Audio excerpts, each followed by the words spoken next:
Hi అండి, welcome to my channel Praveen Jyothi vlogs. ఈ video చూస్తున్న వారు ఒక లైక్ చేసి సపోర్ట్ చేయండి ఫ్రెండ్స్. మన ఛానల్ ఎవరైనా ఫస్ట్ టైం చూస్తున్నట్లయితే సబ్స్క్రైబ్ చేసుకోండి. నచ్చితే లైక్ చేయండి, షేర్ చేయండి, కామెంట్ చేయండి. Please support me friends. ఇది సండే రోజు వీడియో అండి. సండే రోజు ఇక్కడ బోనాలు అయితే జరిగినాయి. సండే రోజు అయితే మేము చర్చికి వెళ్ళి వచ్చేసి టిఫిన్లోకి ఇడ్లీ పునుగులు అయితే చేశానండి. చర్చి నుంచి వచ్చిన తర్వాత టిఫిన్ అనేది రెడీ చేసి ఇక్కడైతే టిఫిన్ చేసేస్తున్నాం.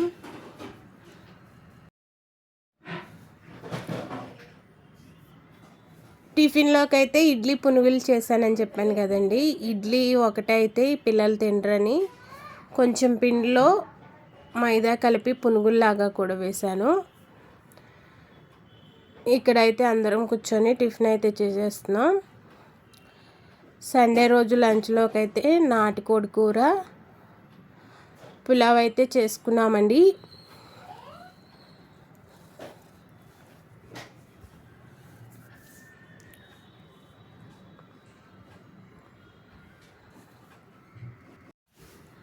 ఇక్కడ యశ్వంత్ బాబు ఏదో చెప్తున్నాడు, కానీ మ్యూజిక్ వస్తుందనేసి నేనే మ్యూట్లో పెట్టానులేండి.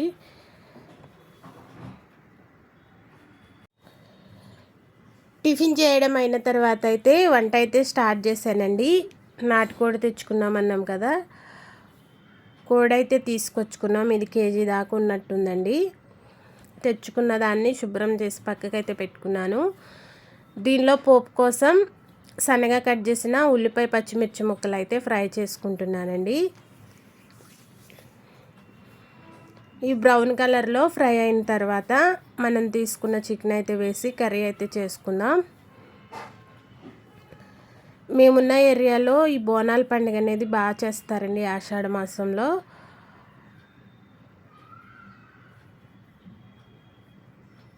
బోనాల పండుగ అనేది ఇక్కడ బాగా చేశారు. నేను ఆ వీడియోలు ఏం పెట్టలేదులేండి. యూట్యూబ్ వాళ్ళు ఓన్ కంటెంట్ ఉండాలని అంటున్నారనేసి అవేం వీడియోస్ తీసి అయితే నేను పెట్టలేదు.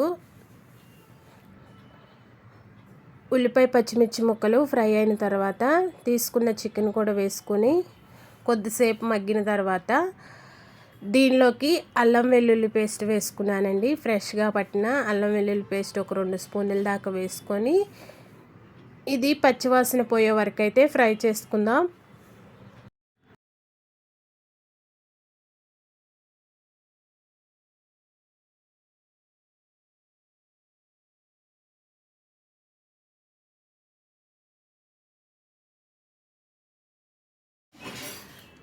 అల్లం వెల్లుల్లి పేస్ట్ వేసుకున్నాం కదండి, అది పచ్చివాసన పోయే వరకు ఫ్రై చేసుకున్న తర్వాత దీనిలోకి రుచికి సరిపడా సాల్ట్ అయితే వేసుకోవాలండి. నేను కేజీ చికెన్ తీసుకున్నా కాబట్టి మేము తినే సాల్ట్ని బట్టి సాల్ట్ వేసుకొని ఒకసారి కలిపేసుకున్నాను. సాల్ట్ వేసి కలిపిన తర్వాత చికెన్లో నుంచి కొంచెం మనకు వాటర్ వస్తుందండి. ఒక 3-4 నిమిషాలు మగ్గించుకోవాలి. మూత పెట్టి మగ్గించుకొని తర్వాత మనం తినే కారాన్ని బట్టి కారం వేసుకుంటే సరిపోతుంది.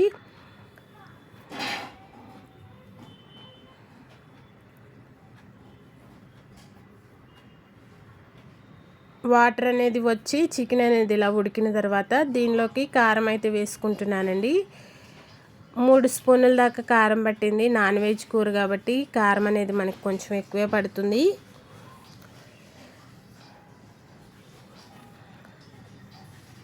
కారం కూడా వేసుకొని ఈ చికెన్లో మంచిగా కలిసే వరకు అయితే కలుపుకున్నానండి.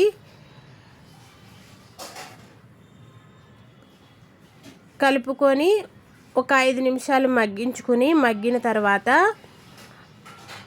ఈ చికెన్ ఉడకడానికి ఒక 1/2 లీటర్ దాకా నీళ్ళు అయితే వేసి కుక్కర్ విజిల్ పెట్టి అయితే 3 విజిల్లు వచ్చే వరకు ఉడికించుకున్నానండి.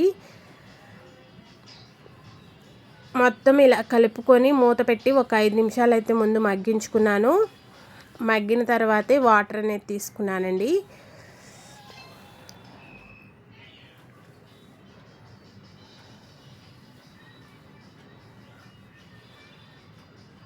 హాఫ్ లీటర్ దాకా వాటర్ అయితే వేసుకొని విజిల్ అయితే పెడితే నాకు పర్ఫెక్ట్గా సరిపోయిందండి. గ్రేవీ కానీ చికెన్ ఉడకటానికి కానీ సరిపోయింది. వాటర్ వేసుకున్న తర్వాత ఈ చికెన్లో మంచిగా ఇలా కలిపేసుకొని మూత పెట్టే ముందు దీనిలోకి ఎండు కొబ్బరి పొడి ఒక 3 స్పూన్లు వేసుకున్నానండి. గరం మసాలా 1 స్పూన్ వేసుకున్నాను. ఎండు కొబ్బరి పొడి ఈ నాటుకోడి కూరలో వేసుకొని చేస్తే టేస్ట్ అనేది చాలా బాగుంటుందండి. గ్రేవీ కూడా మంచిగా వస్తుంది. 3 స్పూన్ల దాకా ఎండు కొబ్బరి పొడి వేసుకున్నాను.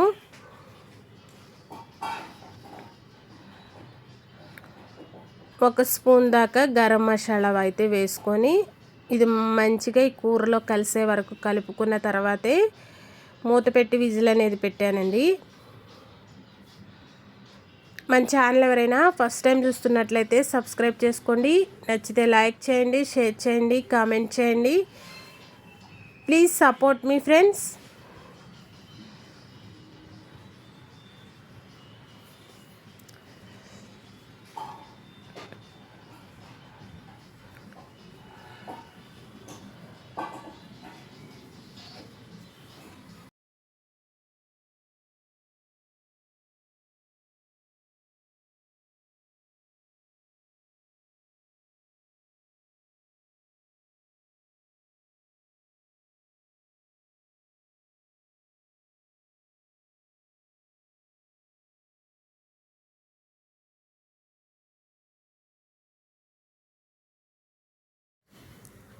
పులావ్ చేయడానికి స్టవ్ పై ఒక గిన్నె పెట్టుకొని ఒక 2 స్పూన్లు నెయ్యి వేసుకున్నాను. 2 స్పూన్ల ఆయిల్ వేసుకొని పులావ్ అనేది చేశానండి. ఆయిల్ నెయ్యి అనేది వేడిగా అయిన తర్వాత దీనిలోకి బిర్యానీ మసాలాలన్నీ తీసుకున్నాను. చెక్క, లవంగం, షాజీరా, యాలకులు, అనాస్ పువ్వు, జాజి పువ్వు ఇవన్నీ వేసి ఫ్రై చేసుకుంటున్నానండి.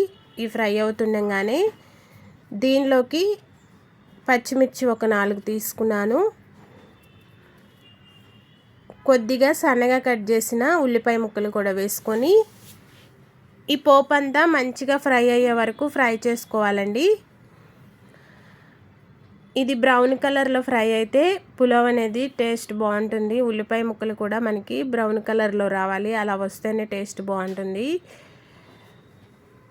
ఇవి పచ్చి పచ్చిగా ఉండి మనం ఎసరు వేసేసి పులావ్ అనేది చేసామంటే అంత టేస్ట్ అనిపించదండి. మసాలాలు, ఉల్లిపాయలు ఇవన్నీ మంచిగా బ్రౌన్ కలర్లో ఫ్రై అయితేనే టేస్ట్ బాగుంటుంది. ఇవి కొద్దిగా ఫ్రై అయిన తర్వాత దీనిలోకి మీడియం సైజ్ టమాటా వేసుకున్నాను. టమాటా వేసి పులావ్ అనేది చేస్తే టేస్ట్ అనేది మంచిగా ఉంటుందండి. అలాగే కలర్ కూడా బాగుంటుంది, బ్రౌన్ కలర్లోకి వస్తుంది పులావ్ అనేది. టమాటా వేసి ఒక 5 నిమిషాలు మగ్గించుకున్నాను, టమాటా అనేది మెత్తబడే వరకు. మసాలా దినుసులన్నీ ఫ్రై అయిన తర్వాత దీనిలోకి అల్లం వెల్లుల్లి పేస్ట్ అయితే వేసుకున్నానండి. అల్లం వెల్లుల్లి పేస్ట్ వేసుకొని పచ్చివాసన పోయే వరకు అయితే ఫ్రై చేసుకోవాలి.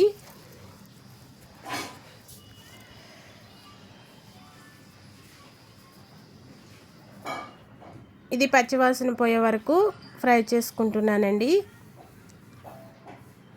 ఈ నాటుకోడి కాంబినేషన్లో పులావ్ అనేది చాలా బాగుంటుందండి.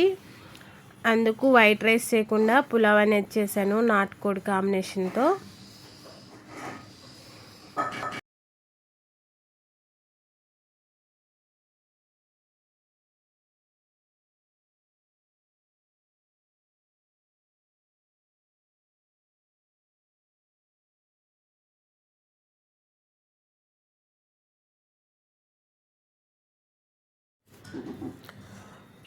కొత్తిమీర, పుదీనా కొద్దిగా ఫ్రై అయిన తర్వాత దీనిలోకి ఎసరైతే వేసుకుంటున్నానండి.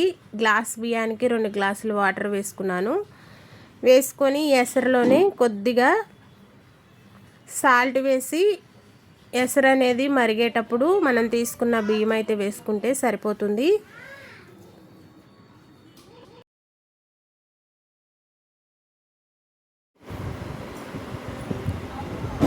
ఇక్కడ కర్రీ కూడా అయిపోయిందండి. మనం వేసుకున్న వాటర్కి చికెన్ అనేది పర్ఫెక్ట్గా ఉడికింది, గ్రేవీ కూడా సరిపోతుంది.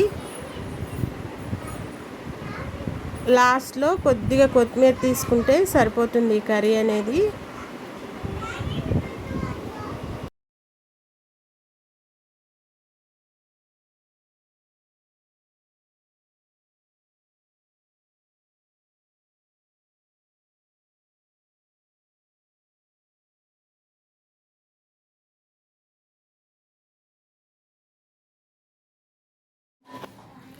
లాస్ట్లో కొద్దిగా కొత్తిమీర వేసి ఈ కూర అనేది పక్కకు పెట్టేసుకున్నానండి.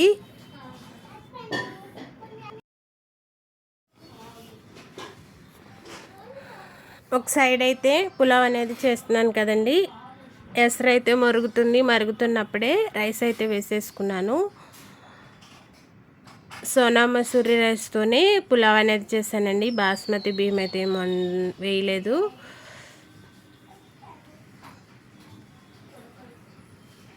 బియ్యం అనేది వేసుకున్న తర్వాత ఈ పులావ్ అనేది ఉడికించుకోవడమేనండి.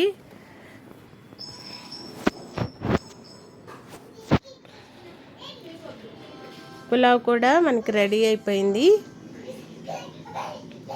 ఎమ్మి నాటుకోడి పులుసు పులావ్ అయితే రెడీ అయిపోయిందండి. ఇది వంట చేయడం అయిన తర్వాత అయితే భోజనం కూడా చేసేసాం. ఈ వీడియో అయితే ఇంతే ఫ్రెండ్స్. నచ్చితే ఒక లైక్ చేసి మన ఛానల్ని సబ్స్క్రైబ్ చేసుకోండి. Please support me friends.